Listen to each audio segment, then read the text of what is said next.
Obrigada. José Mauro, para a gente começar essa nossa conversa, né, eu queria começar já falando exatamente sobre as chances aí, se há espaço ou não para uma terceira via, na sua opinião, ainda no Brasil. A gente tem falado muito sobre esse cenário político, sobre essas questões, né, o quanto isso a gente sabe que impacta o mercado, principalmente a visão do investidor estrangeiro em relação ao Brasil.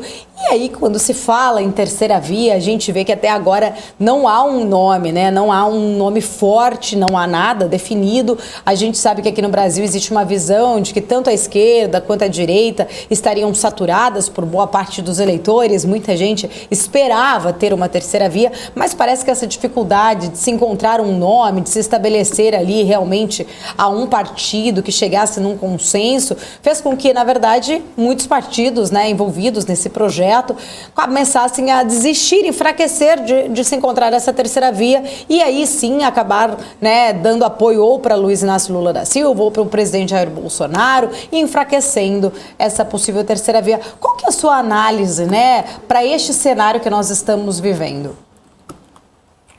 Bom, eu acho que nós economistas, né, nós tendemos a enxergar o cenário político de uma maneira meio determinística, digamos assim. Acho que essa é uma característica interessante, né? Então, há uma associação sempre muito clara entre as percepções do eleitor em relação à economia e a intenção de voto, né? Então, a gente tem aquela leitura, se a economia está indo bem, muito provavelmente o governo vai ganhar, se a economia está indo mal, muito provavelmente o governo vai perder, né? Tem toda uma literatura em torno disso e o mercado financeiro gosta muito dessa leitura, né?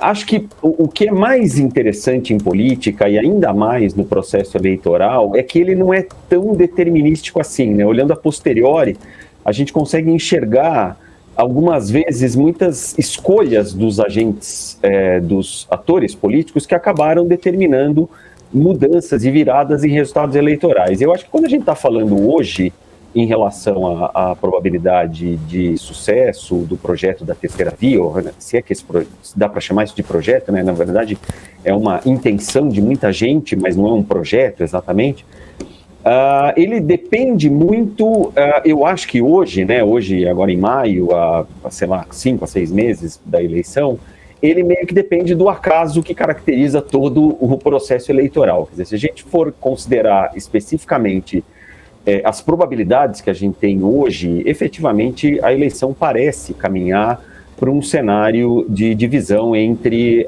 Lula e Bolsonaro, né? A hipótese de emergência de uma candidatura competitiva na terceira via, ela depende, me parece, do acaso. O que é legal é que o acaso pode acontecer em política, né? No passado, a gente já teve algumas situações, mas não me parece que hoje esse cenário é um cenário provável, né?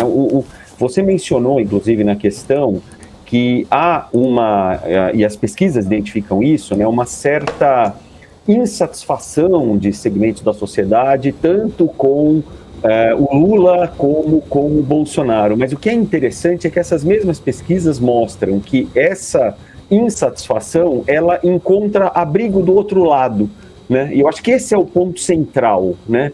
O eleitor que está insatisfeito com a opção do Lula, ele, em sua maioria, encontra como uma alternativa o Bolsonaro. E o inverso também é verdadeiro. O cara que não quer votar no Bolsonaro, ele aparentemente está disposto a votar no Lula, né? Então, a ideia de que a insatisfação com um ou com o outro levaria à migração por uma terceira opção, né, pela terceira via, ela não parece respaldada pelo que a gente tem neste momento em relação às pesquisas, notadamente as pesquisas qualitativas que mostram isso melhor.